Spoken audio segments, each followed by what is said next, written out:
1. Okay, so this isn't a huge groundbreaking thing. Just some minor experience that I remember from when I was younger that I think could have been paranormal. So I never really believed in that whole overactive imagination thing that adults say in movies. As if your imagination can cause you to literally see physical objects or some crap. That said, this was when I was young, and I can't discount the possibility that time has eroded the memories beyond trustworthiness. So into the actual thing. When I was younger, my dad used to bounce around different family members' homes after his divorce, since he didn't have his own place yet. One of the places he stayed a year or so I think, was my Uncle Reginald's house. It used to belong to my Uncle Ichabod. Not sure if he was actually my uncle or not, but he was always called that. Anyways, when Uncle Ichabod died, his house went to Uncle Reginald. Those aren't their real names, by the way. Changed them because, as most people agree, the less possibly identifying information I give out about myself on the internet, the better. Well, my dad had custody of me and my siblings every other weekend, and so we stayed over there on those weekends. There was this statuette, bust thing, not sure the actual name for it. It was smaller than an actual human, had only the head and part of the chest. I'm to this day still not sure who it was a bust of, and I never really thought about it until I started writing this post. Some guy, I don't know. Anyways, this thing had a habit of fairly regularly changing its expression. I think it was related somehow to dead Uncle Ichabod, since it seemed to do it rather reliably when you talked about him. You could almost manufacture a response from the statue thing that way. Don't know how exactly that relates to him. Maybe he was just being a cheeky jokester, even after his death and messing with us. Or maybe he's not related at all, who knows. Anyways, I'm apparently not the only person who's seen this thing do that sort of thing, apparently. During a bonfire party we had there a few months ago, several other people in the living room also mentioned that it's known for doing that kind of stuff. I would make some uncomfortable. That bonfire party is a much more recent memory, so I'm pretty confident in its legitimacy. I never really spent any time looking at the thing the whole time I was there, as I try to avoid looking at it much. Had I known then I'd be sharing this experience, I'd have done my super scientific investigating method called stare at it for a long time and see if it moves. Because truly that is the height of science. Though others have mentioned it, I personally don't remember having any particular emotional responses to the thing. No, it made me uncomfortable, or I hated that thing, or I wasn't comfortable in that room anymore. But then again, I'm autistic, so I don't really experience most emotions properly anyways. Maybe I just didn't pick up in that stuff. So that's it.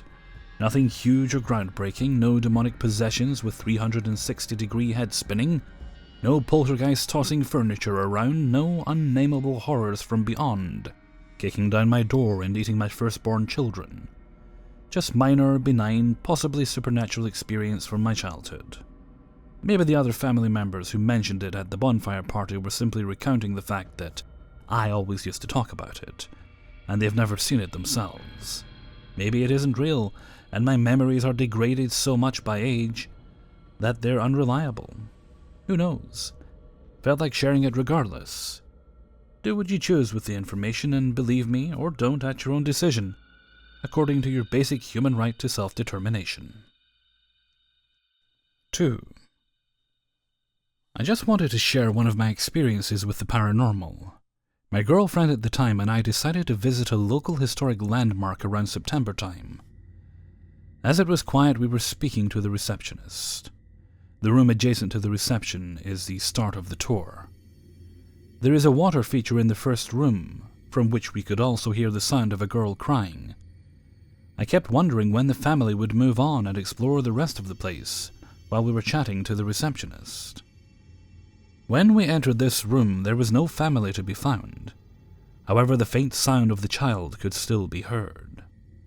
I thought it must be a sound effect through the speakers, but found it an odd choice of effect and out of context. It was not coming from a specific reference point. Fast forward to later on in the tour. We were in the mill keeper's house, reading the info plaques on the walls and various props, etc. The house is about the size of an average UK detached 4-bedroom home. We were down in the cellar with a couple of other people, and there was a door which was unmarked, i.e. no staff-only signs or the like. When suddenly it opens and what looked like a maid walks in, dressed in 1800s clothing with a Victorian day cap. She walks up the stairs and we think nothing of it. Maybe they had staff in period dress that day. I can't rightly remember if she had a tray of baked bread rolls or not. We were the last remaining people before we exited the house.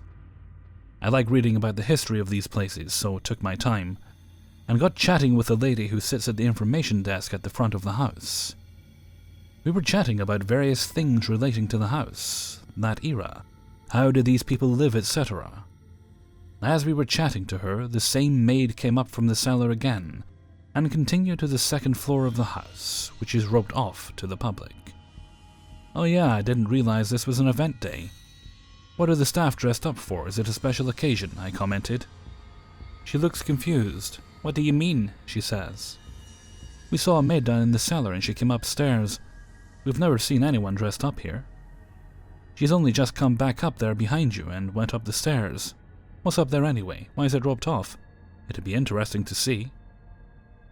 She grimaces slightly and tilts her head somewhat with a kind of Donald Trump confused face. "It's for staff only. We just use it to store some things. Pretty mundane up there, but I'm the only staff member posted to this house. There's nobody else here." She went on to assure us that it was just her there, no funny business. We learned afterwards that this place has a few reported hauntings, and that the crying sound in the first room is not intended. It is indeed paranormal. I realize this is not poltergeist flinging things about scary, but to me the horror was how normal it all seemed. We just assumed these were all normal events happening. 3.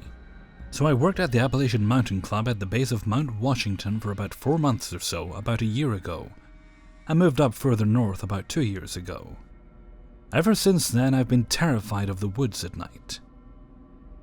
To begin, I've believed in ghosts and whatnot since I was young, after several experiences. I would say it first began once I started working for the AMC Visitor Center. And I can verify that if you don't believe me at all, we had put sunglasses on a stuffed raccoon above the front desk and named it Chet. Those sunglasses were mine. I worked the Black Bear Cafe and sandwich shop, most days, but occasionally got drafted for some functions that ran up until 10 or so. And I was good friends with most of the teens that lived on site, so I used to loiter after hours for some time. Every once in a while, as I walked from the dorms to the main building, I would see lights up on the mountain, and I usually dismissed it as some hiker or camper, as most other people did. It was a very rainy night, so I could have been hearing things or just my own paranoia, but some lights seemed very close and it bobbed up and down quickly, so I went to go see if someone needed help, but it quickly went out, and I could see from my phone light a crouched, very dark humanoid shape hunched over. I ran. Fuck that noise. The next day I asked the dishwasher who I was very close to, and he had claimed to see something similar, but no one else had believed him as he was pretty new as well. I had about 2 months left on my work contract, so I decided to keep quiet about it. Where I live it's around an old paper mill, and I had a close friend come up and we decided to go for a walk in the woods across the street. It was about midnight, and being college students we didn't care about sleep at all. The area of woods we walked in used to be a street in the early 1900s, so there's a lot of road bits, but there's one specifically that I have no better way to describe than unearthly, damn near perfectly circular, and a lack of foliage around it. Again, I have no better way to describe it than it called to me. I had a weird possession to sit on this rock. I had my friend watch my back as he had a weird feeling about it as well. About a minute in, I had gotten a splitting headache, and as much as I wanted to get off this rock, I couldn't move. I was absorbed in something else.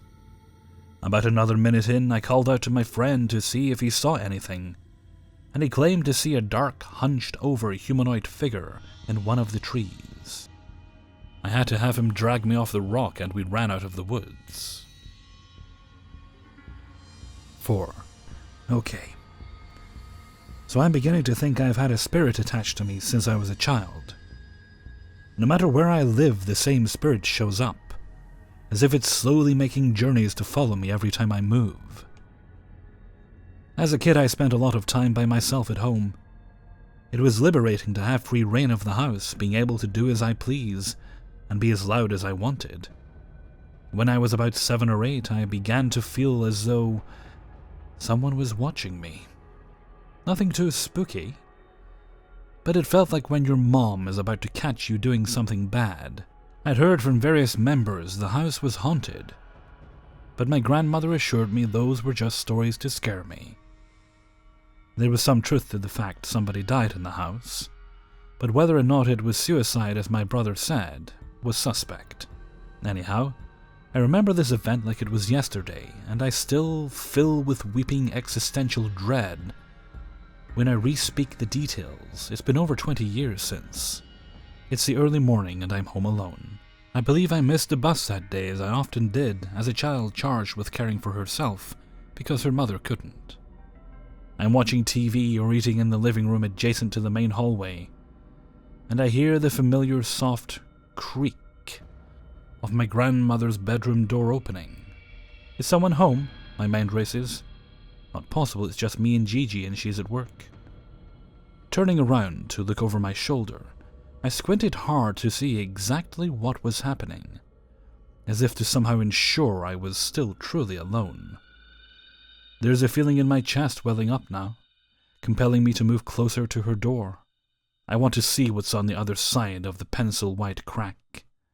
So I creep to the door like a child catching a cat. Peering through the tiny black slit, a vacuum fills my lungs and time stops. 3 or 4 tears roll down my face as I stood motionless. In the black of the shadows, I felt something staring back at me. The image of 2 hazel eyes widening in curiosity fills my mind. I have brown eyes so dark that my license says my eye color is black. It's looking back at me, and I was not alone. But I was not afraid. My skin felt like it was covered with warm honey. I felt empty inside, but wholly complete. Even as a second grader, I felt the world spinning in harmony around me, like a quiet hurricane around an island. I wondered if guardian angels really existed like my mother once told me. I don't remember now what broke my gaze, but I recall stumbling back suddenly, as though someone had gently nudged me. Ever since then, I've had a few ghosty experiences.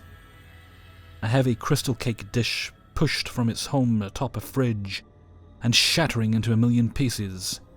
Things falling from fireplaces and mantels, waking me in the nick of time for school.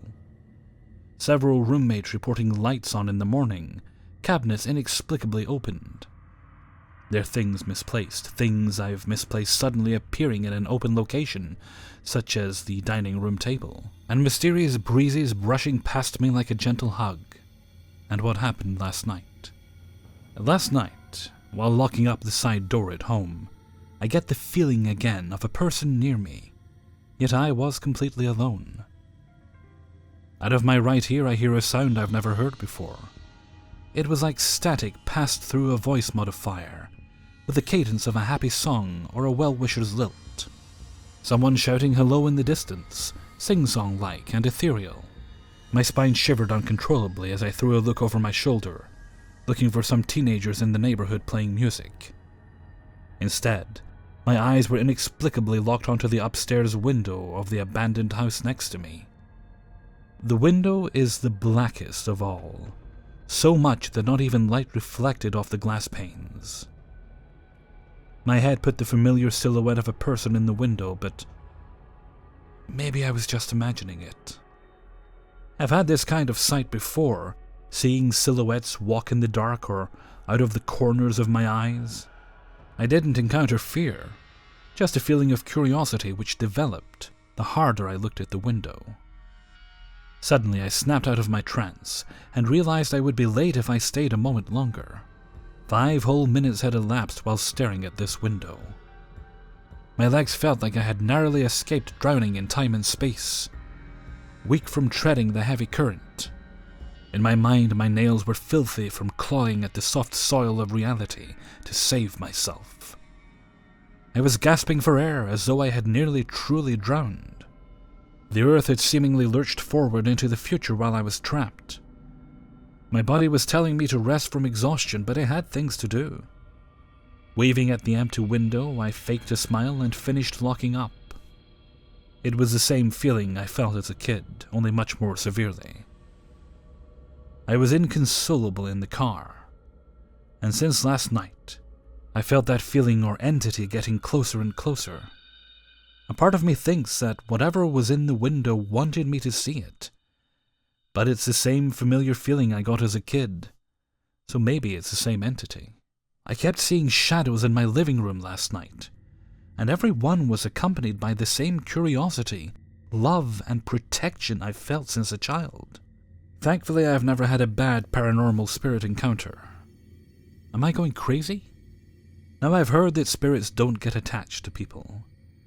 But is it at all possible I've had one with me since I was little? Or maybe spirits are just attracted to me? People have told me paranormal activity always goes up when I'm around. I haven't lived anywhere longer than a year or two, because after about 6 months, things start getting weird. I joke it's because my spirit finds its way to me and starts messing with the people around me. I'm also somewhat psychic. Sometimes I can hear another's thoughts when they are distracted, or when I lock gazes with them while talking. Just the other day I reminded a coworker to remember everything as a long drive back. A few seconds prior I had heard in her voice, "Don't forget anything," when I was looking directly at her 30 feet away. There's no way I could have heard her say this, as it was very noisy on our factory floor. She had forgotten something very important under her desk, but was a little spooked when I mentioned something so specific. Any input is appreciated. I would love to hear your stories. 5. It was a few days before New Year's Eve 2016 to 2017. I was 13 and had invited a friend over to stay for a few days. That night at about 10 p.m. we decided that we wanted to go out and take some photos. We had some fairy lights and stuff, and the first pictures we took outside actually looked pretty good. Then we decided that the streets of the area I lived, and still live, in were too bright and we needed to find someplace darker for the fairy lights to look really good. We finally decided to venture into the fields which are located behind my residential area. These fields are pretty dark. There are only very few streetlights and no paved roads, only trails. In the fall it gets pretty foggy in the early morning hours, and people sometimes tell scary stories about these fields. These stories were nothing I believed in, and neither did my friends, so we were not scared when we went out into the field. Although we were not on any drugs or medicine, and we did not consume any alcohol, again we were 13. None of us suffer from any mental or physical illness which could cause hallucinations. So we went on the closest trail, which was pretty close to the houses of my district, but far enough that it was pretty dark. We talked a bit, but I mostly kept my eyes fixed on the trail, so I didn't stumble over any rocks or sticks lying around. After a short walk, we were approaching a bench with a streetlight right next to it. I first did not look up, but knew it was coming because I knew the area like the back of my hand.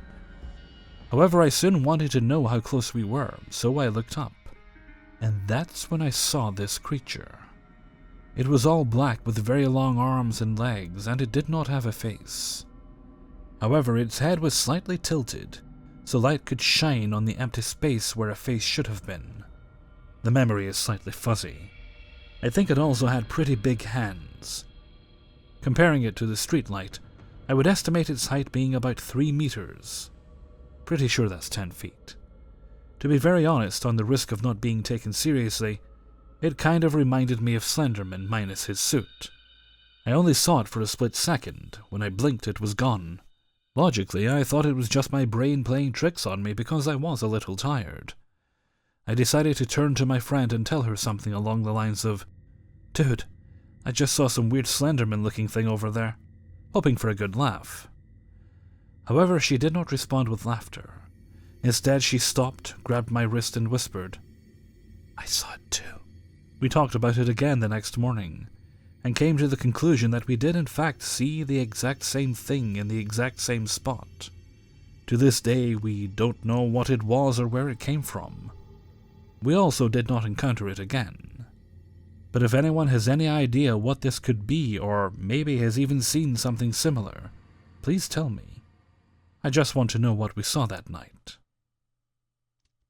Hey everybody, Hellfreezer here, and thank you very much for listening to 5 True Paranormal Stories, episode 117. And thank you very much to everybody who allowed me to use their stories in this video. Now, interesting thing about this video that some of you may not have noticed, but this video actually marks the 1000th video uploaded to my channel. Or specifically, the 1000th video on my channel. It is probably slightly more than that. I've deleted a few here and there over the years for a multitude of reasons. So that's, I thought I could do. I thought, well, maybe I should do something different to celebrate Video 1000. I thought, you know what, just proceed as normal and just make a little announcement when you get there. So that's an excellent back catalogue. A lot of hard work, many years of hard work and support from all you guys. And I just want to say from the very bottom of my heart, thank you so much. I care and love you guys in so many ways. Alright, okay, now that that's been said, I want to thank everybody who joined me on Tuesday it was, for the live chat. Been a while since I did one of those. Everybody seemed to have a good time. Now, the only thing I want to say, and we'll just consider this just general advice, I'll try and keep this as neutral as possible. When you join me in a live chat, please bear in mind you're entering a room with many wonderful, rich, diverse, and exciting personalities, some of which may not be to your own personal taste, and that's all right. That's perfectly fine. Some of which you may just not be in the mood for at that particular time, and that's also okay. But I'd like you to, when interacting with such personalities, and you find you've taken a dislike to someone for whatever reason, and that's totally fine to do so, just conduct yourself as you would if you were there with them in person. How would you express that if this person had really done nothing to you other than, I don't really appreciate their energy? How would you conduct yourself in the real world? That's all I ask. Okay, and I think that's a good place to wrap it up there, so until next time, thank you very much for listening, and take very good care of yourselves.